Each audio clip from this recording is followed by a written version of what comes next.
Hello everyone, and welcome back to my channel. In today's video, we're going to talk about circuit breakers. Circuit breakers are essential safety devices that protect us from electrical hazards, such as overloads and short circuits. In this video, we'll cover everything you need to know about circuit breakers, including how they work, the different types available, and how to troubleshoot common issues. Let's start with the basics. A circuit breaker is an automatically operated electrical switch that is designed to protect an electrical circuit from damage caused by overload or short circuit.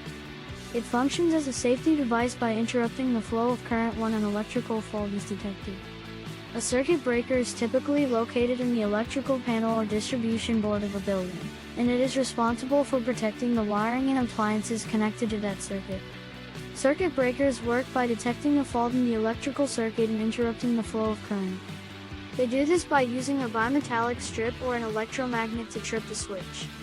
The bimetallic strip is made of two different metals with different coefficients of thermal expansion, which means that they will bend at different rates when heated.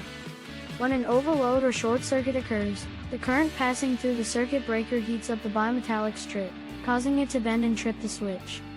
There are several types of circuit breakers available, including standard circuit breakers, ground fault circuit interrupters, GFCIs, and arc fault circuit interrupters, FCs. Standard circuit breakers are designed to protect against overloads and short circuits, while GFCIs and FCs are designed to protect against electrical shock and electrical fires, respectively.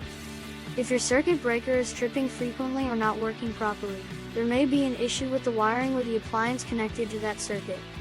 To troubleshoot the problem, you can try resetting the circuit breaker, unplugging all appliances connected to that circuit, and checking for any signs of damage or wear and tear on the wiring. If the issue persists, it's best to call a licensed electrician to assess and repair the problem. That's it for today's video on circuit breakers. We hope you found this information helpful and informative. Remember, circuit breakers are an essential safety feature in any electrical system, and it's important to maintain them properly to ensure they function correctly.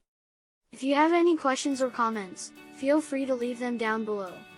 Don't forget to subscribe to our channel for more informative videos like this one. Thanks for watching, and we'll see you in the next video.